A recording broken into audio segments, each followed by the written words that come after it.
Hello, I'm Bob the Booker and welcome to my channel. And today I just wanted to talk a bit about the books that I've been reading this week. Still slowly warming back up to reading, but kind of getting there. So here are some books that I've been reading recently. So first up, I read the novel What I Know About You by Éric Chacour and translated by Pablo Strauss. And this novel I think is beautiful in so many ways. It's quite a slow burn of a book. I think the first half maybe of the book is quite slow in how it builds up to what it is really about. But I think there's something really stunning in the way that it slowly unravels family secrets.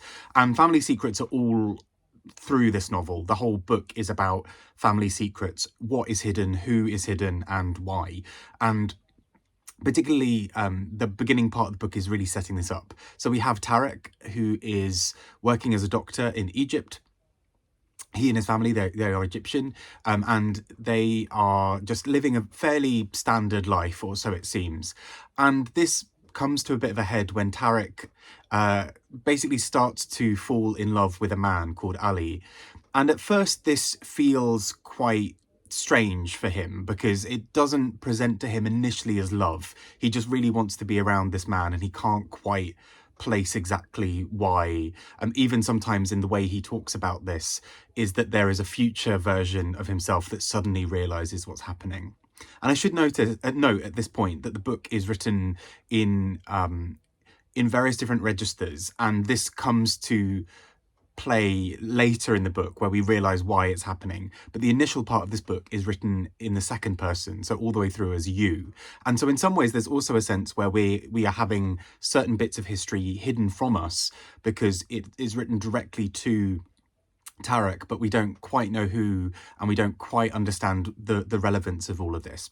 But anyway, he slowly starts to fall in love with this man, Ali, and he hires him as an assistant in his medical practice.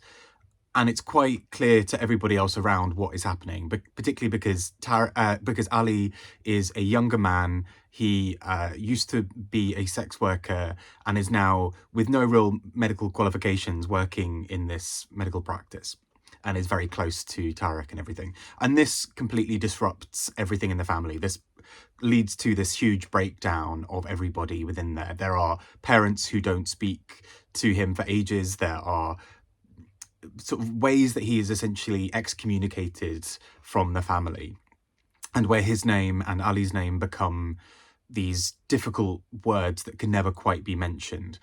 And the book slowly burns with that, where the first half is setting a little bit of that up, and the latter part of the book is about examining this from the future of this, looking back and trying to work out where it went wrong and what is known and what is not known. And I think the way this book builds, I've spoken a few times about it being a slow burn. At the end of this book, I was really racing through it because I think the way it sets up the tensions between various family members and the ways that families can hide little secrets that don't turn up for years, or where somebody's name is almost a curse word within a family. All of those little things appear in this book. And I thought it was so fascinatingly done, and so passionately and beautifully done. And particularly because the first part of this book feels almost cold and emotionless sometimes in the way it talks about things. And as we build through the book, we see this simmering tension that exists within a family.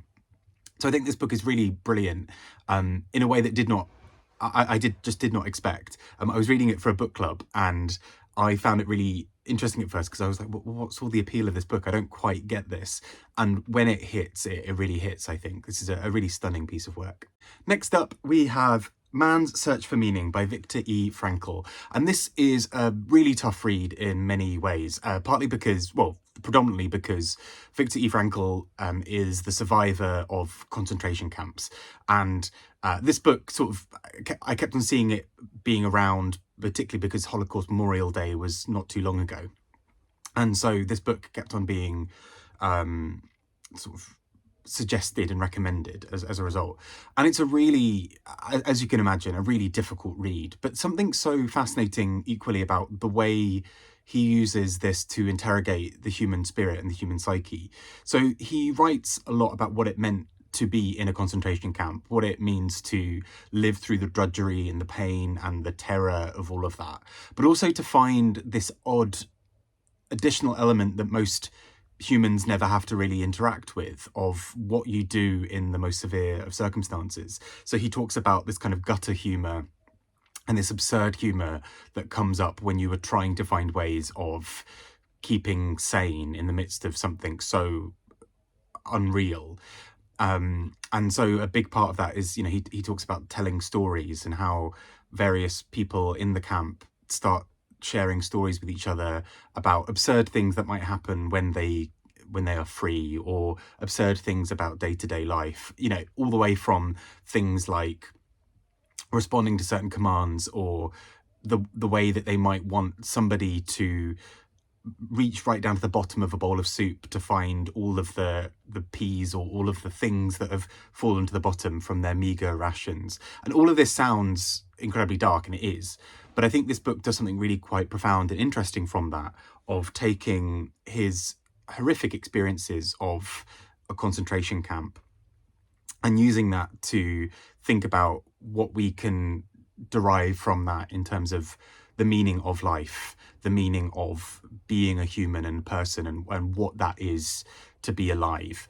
And it's fascinating, if an incredibly difficult read. But there's something so fascinating about somebody who has lived through that, almost coming back over from the other side of being alive, of being a survivor of it, and talking about their experiences in a way that's not just, here is the atrocity that I've seen, but here is what we as humans can take from this horrendous experience, and take from that to think about our future, our current selves, whether we've gone through something like that or not. So yeah, a really complex and hard read, but nonetheless an incredibly powerful one. And last but not least, we have Shon Faye with Love in Exile, just in time for Valentine's Day. This is a book that talks about love in various forms. I really loved Shon Faye's previous book, The Transgender Issue, and she brings a lot of her experiences of being a trans woman into this book, but also writes in a really fascinating way about so many aspects of love, sex, relationships, all of that kind of jazz. So predominantly she starts by sharing her own experiences of dating as a trans woman, and particularly some of the things that unravels about gender politics, or about gender differences, or various other things. So she talks about how, because the majority of the men who she sleeps with or has relationships with are straight men, there is this interesting dynamic that comes up where she is, many of her friends are gay men, or people who there's a shared affinity with in terms of being part of the queer community, or what have you.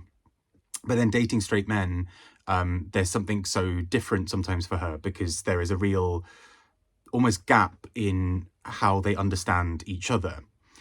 And she uses this as a springboard to talk about so many other forms of love and relationship. So she writes really candidly and beautifully about friendships as part of this, and how so often those can be incredibly fulfilling and nurturing relationships as well, that don't have to be romantic or sexual to have that quality to them. But then she also writes really intelligently, I think, about so many other things, particularly around violence and safety.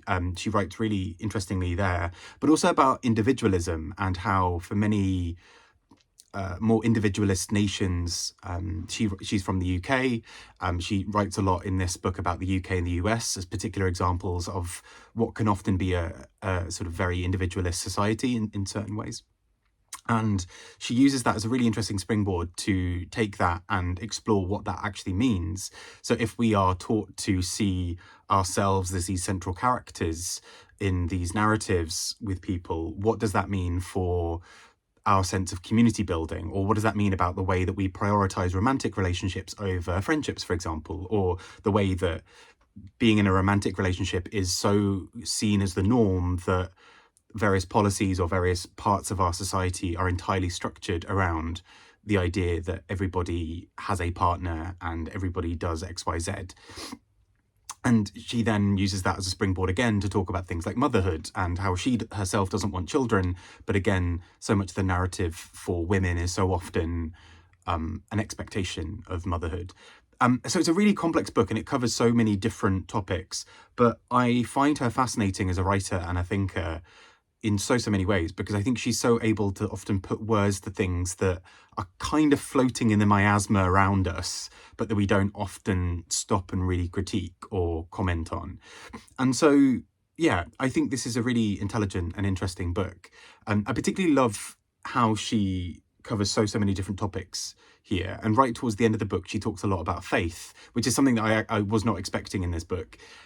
But she talks about how, for her, having some kind of faith in, even if it's spirituality rather than a direct religion, also gives her a sense of purpose and a sense of meaning that romantic or sort of friend relationships are believed to give as well, but how often that can be a stand-in for some of the things that we otherwise fruitlessly search for. And so I think this is just so interesting on a human level to read her perspective of so many things, and particularly her coming at this as a trans woman who was, you know, also kind of from a working class background and was in various environments with people who were not working class and had to kind of fight to get by, but also her now is in this position as a writer and thinker, looking at so many of the structures around us and providing a critique of what that all looks like. That's a very lengthy explanation for this book, but I also do think this is a really beautifully done piece of writing and is so insightful and incisive on so many aspects of wider society. So yeah, I really recommend it. I also just really love the way she writes. She's just very funny and dry. Yeah, really enjoyed this. So those have been the books that I've been reading this week. A nice light bunch, as you can tell. But yes, I hope you're all doing really well. I hope you're having a good week. It is, again, freezing in the UK and very wet. So that is delightful. I hope you're all keeping well, and speak to you all very soon. Bye-bye.